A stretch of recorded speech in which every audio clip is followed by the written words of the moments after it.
Hi friends, నేను doctor Gopagani Surender, chest general and critical care physician, Khammam.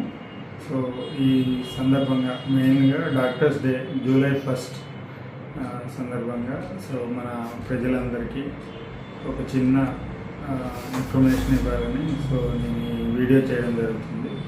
So బేసిక్గా ఏంటంటే ఈ హెల్త్ సర్వీసెస్ అనేది 1947 అంటే స్వాతంత్రానికి ముందు, స్వాతంత్రం తర్వాత సో ఎలా మార్పు చెందింది, మనము ఇప్పుడు 2026లో ఉన్నాం కాబట్టి 2026 వరకు ఎలా పరిణితి చెందింది, అండ్ గవర్నమెంట్ సర్వీసెస్ ఎలా పరిణితి చెందాయి, అలాగే ప్రైవేట్ ప్రాక్టీస్లు ఎలా ఉన్నాయి సో అనేది మనం చూసుకుంటే ఓవరాల్గా సో గవర్నమెంట్లో వచ్చేసి మనకి ఎస్పెషల్లీ సో సర్వీసెస్ ఎలా ఉన్నాయి. పిహెచ్సి అని ఉంటుంది. బేసిక్గా మనకి సబ్ సెంటర్, తర్వాత పిహెచ్సి, తర్వాత సిహెచ్సి, తర్వాత నెక్స్ట్ డిస్ట్రిక్ట్ హాస్పిటల్ ఉంటుంది, దాని తర్వాత మెడికల్ కాలేజ్. ఇది ప్రతి జిల్లాలో సో మనకి తెలంగాణలో అన్ని జిల్లాల్లో ఒక మెడికల్ కాలేజ్ వచ్చింది కాబట్టి సో అన్ని జిల్లాలో సో ఈ విధంగా మనకి కింద నుంచి పై వరకు ఈ సర్వీసెస్ అనేది అందుతున్నాయి.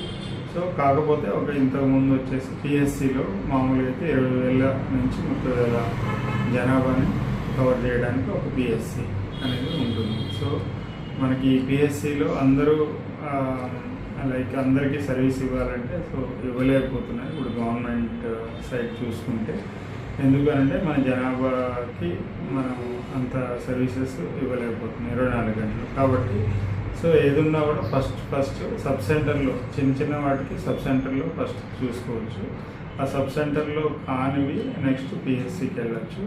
ఆ పిహెచ్సిలో కానివి నెక్స్ట్ వచ్చేసి వాళ్ళు డిస్ట్రిక్ట్ హాస్పిటల్కి పంపించడం జరుగుతుంది, సిహెచ్సి లేకపోతే కమ్యూనిటీ హెల్త్ సెంటర్కి పంపించడం జరుగుతుంది. కమ్యూనిటీ హెల్త్ సెంటర్లో కానివి నెక్స్ట్ డిస్ట్రిక్ట్ హాస్పిటల్ కూడా పంపించడం జరుగుతుంది. డిస్ట్రిక్ట్ హాస్పిటల్లో ఇంకా కుదరట్లేదు అని అంటే ఇంకా కొంచెం స్పెషలిస్టులు ఉంటారు కాబట్టి మెడికల్ కాలేజ్కి పంపించడం జరుగుతుంది. సో మెడికల్ కాలేజ్లో కూడా ఇంకా అది కుదరట్లేదు అంటే టెర్షియరీ కేర్ సెంటర్స్ హైదరాబాద్లో మనకు ఉన్నాయి, Gandhi, Osmania hospitals. So mainly ఇప్పుడు టీమ్స్ అని కొత్తగా డెవలప్ చేస్తున్నారు. సో ఆ హాస్పిటల్స్లో స్పెషాలిటీ సర్వీసెస్ ఇంకా టెర్షియరీ కేర్ అంటే ఇంకా సీరియస్ కేసులని లేకపోతే ఇంకా స్పెషల్ కేసులని ఇక్కడ కనుక్కోలేని కేసులని సో ఆ ప్లేసుల్లో కనుక్కోవడం అనేది జరుగుతుంది. సో ఇది గవర్నమెంట్లో ఉన్న వ్యవస్థలో ఉన్న సో మనకు వ్యవస్థ ఈ విధంగా ఉంటుంది గవర్నమెంట్లో అయితే. సో అదే అందరూ గవర్నమెంట్కి వెళ్ళారు కాబట్టి ప్రైవేట్ వ్యవస్థలో సో డాక్టర్స్ ఎలా ఉన్నారు, ఎలా మనం చూస్ చేసుకోవాలి అనేది సో చాలా పెద్ద ప్రశ్న. ఇప్పుడు ఇంతకుముందు వచ్చేసి మనం స్వాతంత్రానికి ముందర నిజాం పాలనలో ఉన్నాం.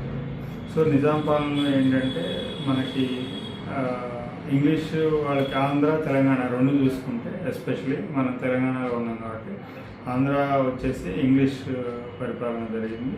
సో బ్రిటిషర్స్ మెయిన్ అక్కడ కొంచెం హాస్పిటల్స్ కానీ వాళ్ళకి ఇవన్నీ కానీ కొంచెం ఎక్కువ డెవలప్ చేయడం జరిగింది. అదే తెలంగాణలో చూసుకుంటే కొంచెం సో ఈ మెడికల్ వ్యవస్థ అనేది కొంతవరకు అంత సర్వీసెస్ చేయలేకపోయారు, డెవలప్ చేయలేకపోయారు. సరే అదే విధంగా చూస్తే ఇంకా మనకి ఊర్లో వచ్చేసి అందుకే ఏమైంది మనకి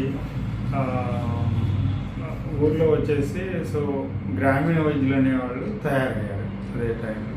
సో గ్రామీణ వైద్యులు ఈ విధంగా వాళ్ళు చిన్న వాటికి వాళ్ళు మెయిన్ పెద్ద సిటీల్లో ఉన్న డాక్టర్ల దగ్గర నేర్చుకుని అప్పట్లో అంటే 1947 అంటే స్వాతంత్రానికి పూర్వం లేకపోతే అంతకంటే ముందర దాదాపు 200 సంవత్సరాల ముందర నుంచి ఈ గ్రామీణ వైద్యుల వ్యవస్థ అనేది సో మొదలవ్వడం జరిగింది. సో వీళ్ళు ఏంటంటే ఇక్కడ ఉన్న సిటీలో లేకపోతే పెద్ద హాస్పిటల్లో నేర్చుకొని కాంపౌండర్స్ లేకపోతే ఏదో ఎక్స్పీరియన్స్తో వాళ్ళు ఊళ్ళోకి వెళ్ళి ఆ సర్వీసెస్ చిన్న సర్వీసెస్ అనేది అప్పట్లో ఇవ్వడం అనేది జరిగింది. సో ఇప్పుడు కూడా అది కొంతవరకు కంటిన్యూ అవుతుంది. కాకపోతే ఇప్పుడు ప్రైవేట్ వ్యవస్థలో ఇప్పుడు ఉన్న డాక్టర్స్ ఎక్కువైపోయారు, స్పెషలిస్ట్ ఎక్కువైపోయారు.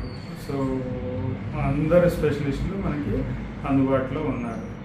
కాకపోతే ఎలా వెళ్ళాలి, ఎక్కడికి వెళ్ళాలి అనేది తెలుసుకోవాలంటే ఒక విధంగా చూస్తే మీరు ఫస్ట్ ఆఫ్ ఆల్ డైరెక్ట్గా మీకు స్పెషలిస్ట్ దగ్గరికి పోతే మటుకు సో చాలా వరకు వాళ్ళకి సంబంధించిన స్పెషాలిటీకి సంబంధించిన లక్షణాలను చూస్తూ దానికి సంబంధించిన కనుక్కోవడం అనేది జరుగుతుంది. కాబట్టి మీరు డైరెక్ట్గా స్పెషలిస్ట్ని వెళ్ళకుండా ఒక ఫ్యామిలీ డాక్టర్ అనేవాళ్ళు ఉంటే మీకు చాలా మంచి ఉపయోగం ఉంటుంది.